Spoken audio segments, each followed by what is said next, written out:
మా ప్రాంతాన్ని మీరు జ్ఞాపకం చేసుకోండి అయ్యా. నీకు స్తోత్రాలయ్యా. 700 కుటుంబాలు మీరు జ్ఞాపకం చేసుకోండి నాయన. ప్రతి ఒక్క హృదయాన్ని మీరు తట్టండి నాయన. ప్రతి ఒక్క హృదయాన్ని మీరు దర్శించండి అయ్యా. నీకు స్తోత్రం నాయన. నశించిపోతున్న ఆత్మ కొరకు నాయన ఈ లోకానికి దిగి వచ్చిన గొప్ప దేవుడు అయ్యా. నీకు స్తోత్రాలయ్యా. ఏ ఒక్కరు నశించిపోకూడదని నాయన, ప్రతి ఒక్కరు నిత్యరాజ్యంలో కనబడాలని, రక్షణలోకి నడిపించబడాలని దేవా నాయన నువ్వు ఈ లోకానికి దిగి వచ్చావయ్యా. నీకు స్తోత్రములు తండ్రి. పరిశుద్ధాత్మ దేవుడా నీకు వందనాలు. నేను మా ప్రాంతాన్ని మీరు జ్ఞాపకం చేసుకోండి అయ్యా. మా గ్రామాన్ని మీరు జ్ఞాపకం చేసుకోండి అయ్యా.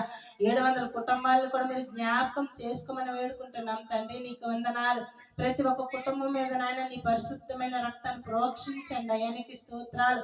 నీ రక్షణ వస్త్రాన్ని ప్రతి ఒక్క కుటుంబం మీద ధరింపు చేయండి తండ్రి. నీకు వందనాలు. నేను ఏ ఒక్కరు నశించిపోకూడదు నాయన. అందరూ అంతటా మారు మనసు పొందాలయ్యా. నిరక్షణలోకి నడిపించబడాలి దేవా. నీకు వందనాలు. మా ప్రాంతాన్ని పట్టుకోండి అయ్యా. మా ప్రాంతాన్ని దర్శించండి అయ్యా. మా ప్రాంతాన్ని ఆశీర్వదించండి అయ్యా. మా ఇరుపొరుగు వారిని దీవించండి నాయన. మా చుట్టుపక్కల వారిని దీవించండి అయ్యా. నీకు స్తోత్రాలు.